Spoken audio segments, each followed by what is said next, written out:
The race is on for the Alberta NDP leadership, and next month there will be a vote to determine the successor to Rachel Notley, who's the former Premier of Alberta. And there are four candidates, and one of them is Jodi Calahoo Stonehouse, who's currently the the MLA for Edmonton Rutherford.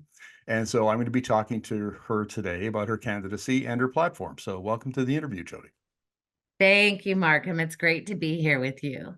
Well, I'm very interested in this because I think, the other, Naheed Nenshi is the former mayor of the, world's best mayor. The other two candidates, Sarah Hoffman and Kathleen Ganley, are former cabinet ministers under the NDP government of Rachel Notley. And that makes you, I don't know if a dark horse is not the right word, but a lot of people don't know you or don't know you well. So maybe give us a little bit of your background, please. Sure. Well, I'm not new to politics. I've been involved in First Nations politics for my life. My grandfather was the chief of my nation and was raised in negotiations and council meetings and did 2 terms serving my community and then ran for national chief for the Assembly of First Nations. And all the while, also spent 20 years in academia, did some time at MRU working with children with developmental disabilities, attended U of a BA, and then went on to a Master's of Science in Resource Economics, and then spent some time studying under John Burroughs and Val Napoleon, two extraordinary academics who theorize on Indigenous legal theory. So currently you can get a Juris Doctorate in the common law and civil law and Indigenous law. So how are we solving our complex problems using law? And then came back to the U of A, built the Wahkotowin Law Lodge, and then spent the last 10 years in social innovation and systemic design. So looked around the world at systems of governance for healthcare, policing, spent some time on the Edmonton Police Commission, looking at models that are working around the world, some that are not, and how we can improve our own systems here in Alberta. Wow, I can see this is going to be a very interesting interview with a background like that. Well, one of the things I was interested in, because of course this is Energi Media, so we're going to be talking primarily about energy and climate. And on your platform, you have you're promoting an Alberta royalty dividend. That would be of great interest to a lot of Albertans. Can you describe that, please? Well, I think the story of Alberta, when Lougheed negotiated the agreements, he really, knew he had foresight that our royalties belong to Albertans, and it was going to be those royalties investing in us that are going to be able to fix things like healthcare, public education, as well as invest in innovation. And somewhere over the past 3.5 decades, we are continuing our production, yet we're not generating increased in royalty revenue for Alberta. So there's a problem. Let's look at the books. Let's have a close look at the books. And not only have we not increased our royalty revenue, we've increased our deficit, whereas we are carrying the burden of cleanup, where we saw the premier give 20 million for cleanup to what, corporations are already legally responsible when it comes to orphan wells, abandoned wells, to clean up that methyl mercury in the water, all of those things. And so really the Alberta royalty dividend was about how do we ensure that Albertans are acting like owners of their resource. And so that means when we see crude go over $70 a barrel, and not until, let's be fair, let's make sure the profit margins are being met. Let's make sure, organizations and companies are paying out their dividends as well to their shareholders. But when we're seeing record profits, that means we should also be seeing record investment. And that's not the case, which is why it's foundational in my policy and in my governance. We have got to get our royalties right in order to fix our problems. One of the things that I've written about extensively is the fact that the shareholders in the oil sands companies, which are the big 5 or 6, like the Cenovus and CNRL and so on, they've got the companies to agree to give them 75% of free cash flow at a minimum. Some of the companies are even promising half of the last 25%. And I've had economists on like Dr. Phil Verlager who say when companies start to do that, and particularly oil and gas, it's a sign that the shareholders want their capital back.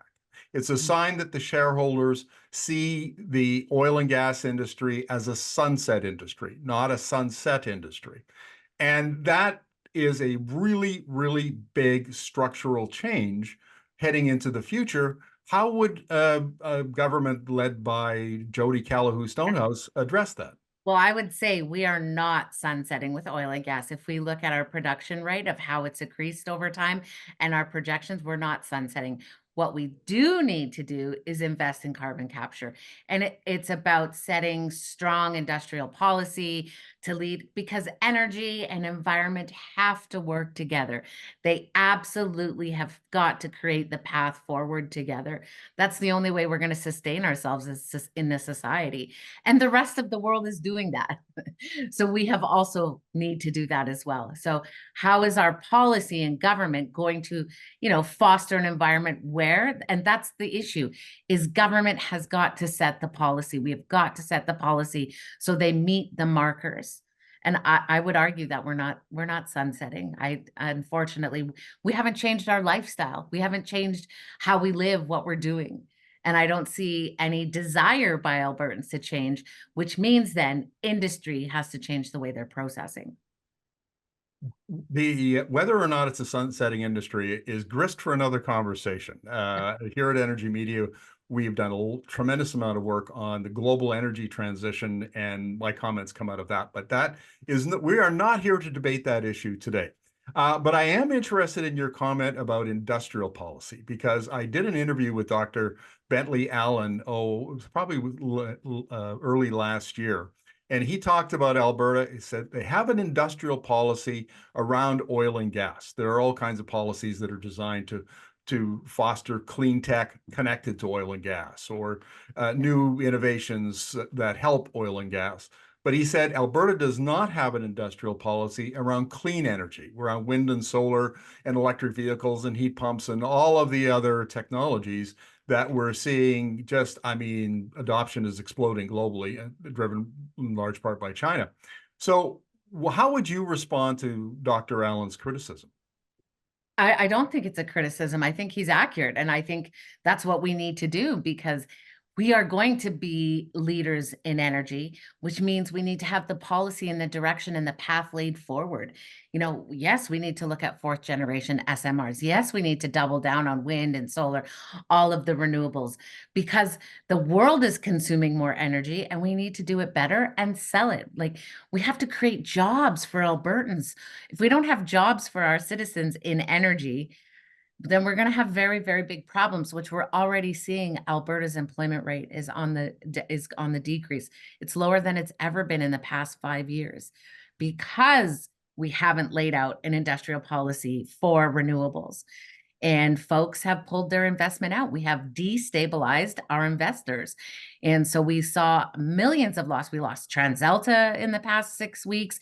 We lost $1 billion deal. And we're going to continue to lose those kinds of deals until we strengthen our industrial policy for renewables. Absolutely. I don't disagree. I think he's right. Well, let's talk about another idea that I think is very interesting, and that is work with First Nations to create an equitable framework for resource revenue sharing. Now, 30 years ago, when I was in Saskatchewan, this was a hot topic amongst the Grand Councils and the First Nations, and it really didn't go anywhere at that time. Are we making progress, and how would you handle revenue sharing between the Alberta government and Alberta First Nations? Well, if we look at the social issues on First Nations, they're all rooted in poverty. And so the NRTA Act was negotiated in the 30s. So this needs to be renewed, and First Nations were excluded, which means when resources off their territories and lands have been extracted, they weren't necessarily seeing any royalties whatsoever in their nation. So that needs to be negotiated with industry, with chiefs, and policy needs to be set, because it's about equitable pay for resources out of their own lands. And, if we want to fix the opioid addiction, if we want to fix the housing crisis, we are going to need economic resources to do that. It sounds like you're echoing the chiefs up in the Northwest Alberta who were involved in the dispute between the Wood Cree First Nation and Obsidian Energy. I mean, that's the point they make, is that if you're going to operate on our traditional territory, if you're going to extract oil and gas, we need to benefit from that. It's not good enough for everybody else to get revenue and jobs and so on, and we get nothing. And I just, any thoughts on that? Yeah, and we will continue to see nations protest and get in the way of development until we negotiate fair and equitable deals. These should have been done a decade ago. We are behind the point. And as we neglect these agreements, we're furthering the deficit insofar as the way in which people are accumulating debt in their nations. And we're seeing, 5 First Nations a day are dying in Alberta from the opioid crisis. We can build culturally relevant recovery centers, training centers, but those all need economic investment. And it should be, and it should have been coming from those royalties coming off Indian lands, but it hasn't been. So now we see chiefs are standing up and saying, hey, we're literally dying here from poverty and all kinds of things. We want to see our equitable fair share. And it's really just about being fair and doing the right thing. Yeah, that's something that Albertans can get behind, a fair distribution of resources. And along those lines, one of the things that you want to do is appoint a youth elders council to advise on rights of nature and how it should be protected. Can you explain how that would work, please? Yeah, there's models I studied around the world because I was looking at particularly around water. I don't think Albertans recognize, or maybe they are now starting to see, we're headed into some very big trouble with our water. And every single one of our economic systems is reliant on water at some capacity, whether it's agriculture, irrigation, oil and gas, hydrogen.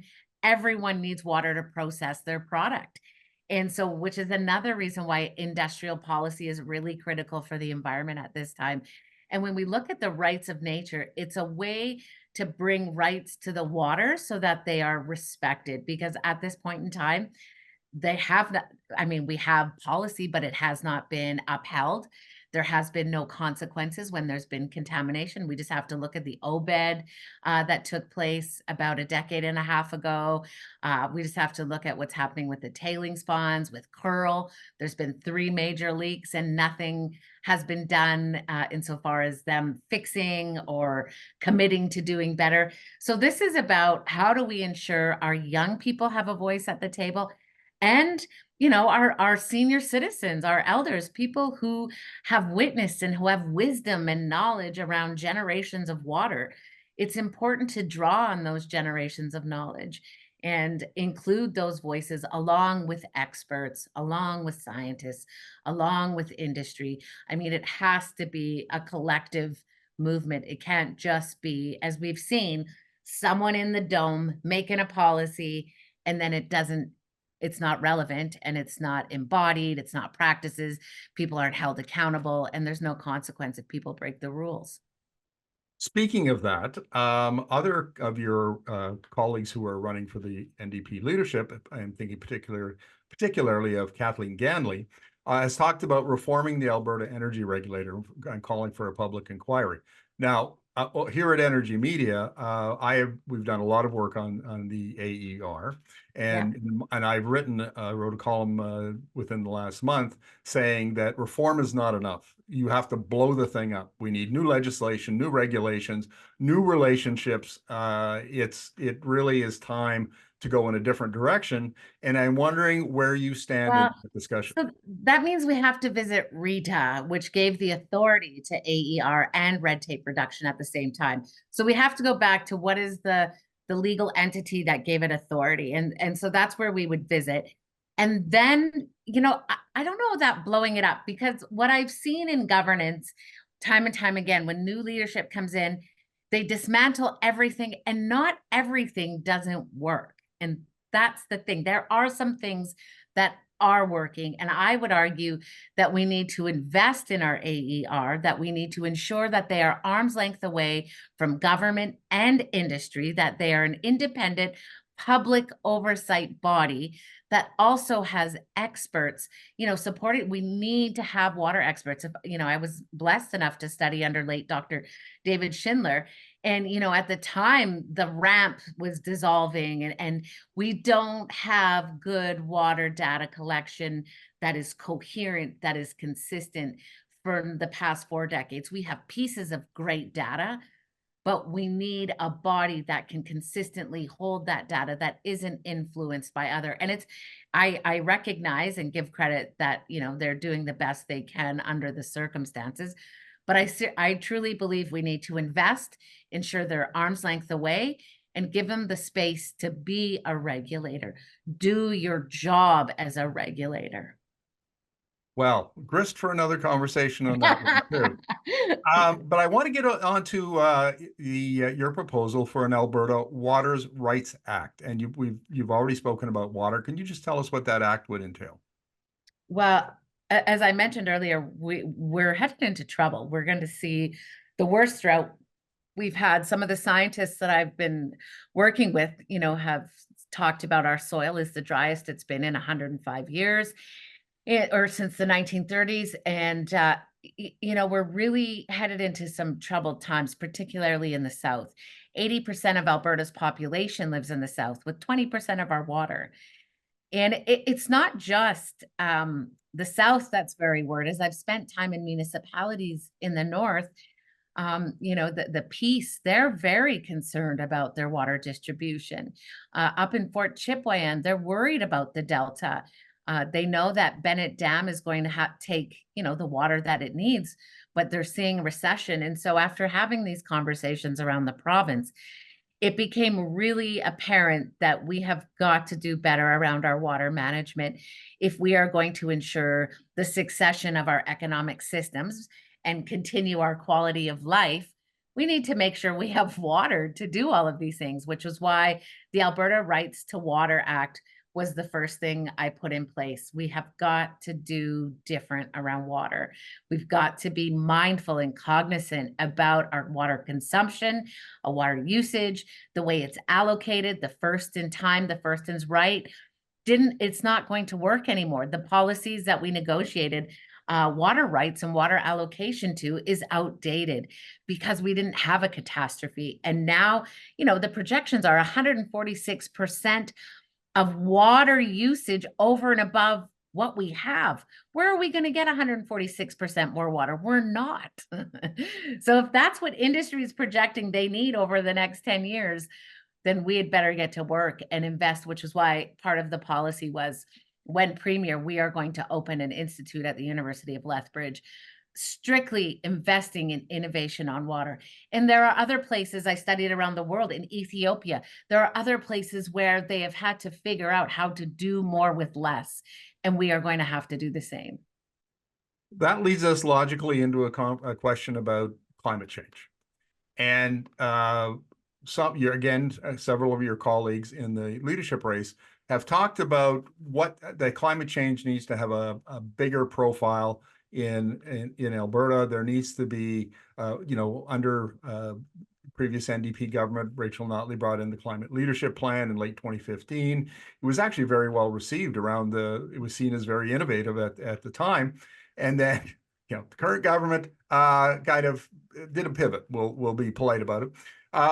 And now with the changes we're seeing around with, drought all over North America, and clearly the issues that you just talked about in terms of water use, where do you stand on climate change? And more importantly than where you stand, is what policies would a Calahoo Stonehouse government bring in to combat climate change?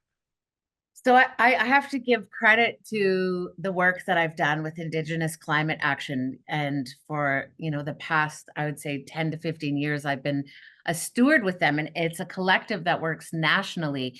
And it was part of the Paris Accord, part of COP, and looking at, particularly because First Nations, in our own country, but around the world, Indigenous peoples are on the land and seeing the impacts from the climate crisis more intimately than folks who live in a city and turn on the tap to get their drinking water.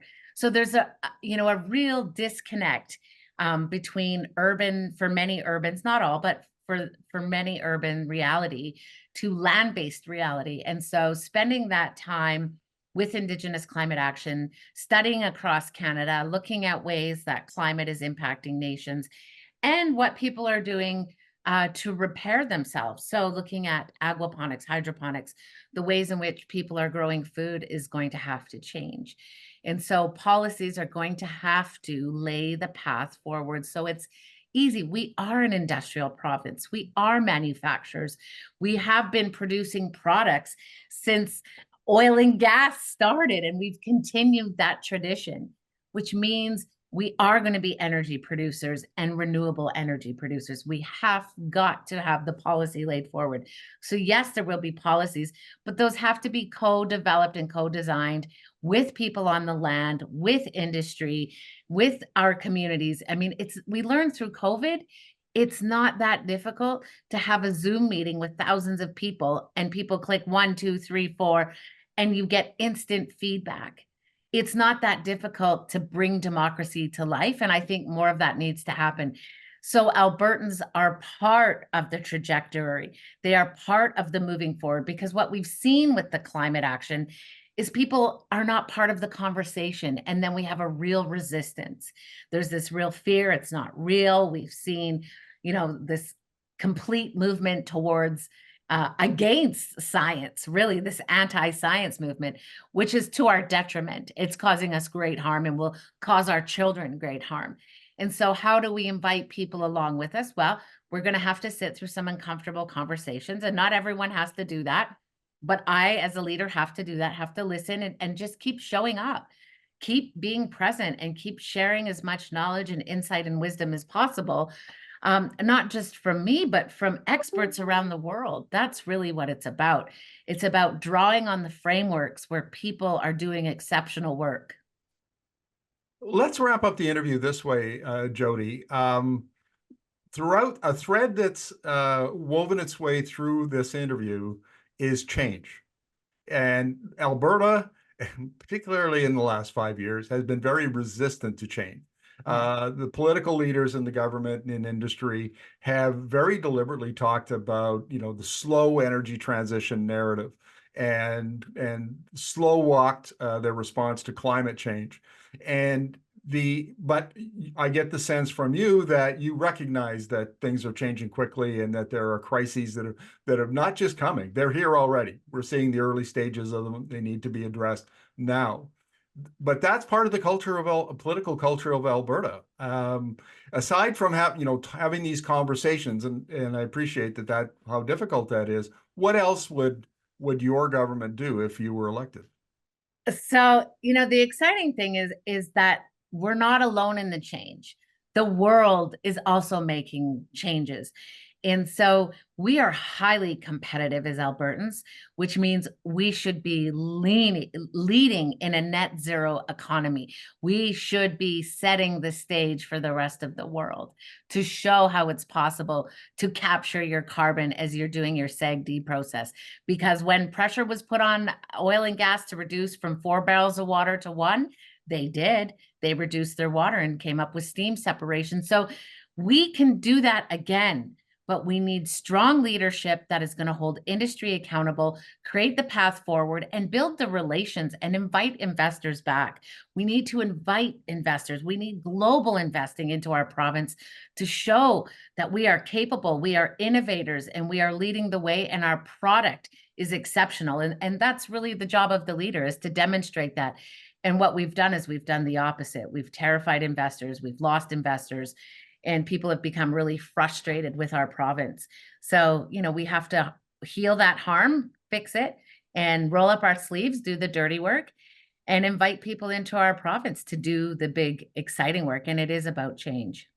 Jodi, before we go, where can my viewers find more information on your candidacy? Thank you. Voteforjodi.ca. It's VOTEFORJODI. Voteforjodi.ca. And coming to the race was about how can I really raise the issues for Albertans? I've been fortunate to study climate change and energy transition for the past 2 decades around the world. And so I can really see the gap very clearly when you compare us around what other nations are doing. I mean, Norway came here to study us, and they've got a trillion and a half in the bank because they invested in themselves.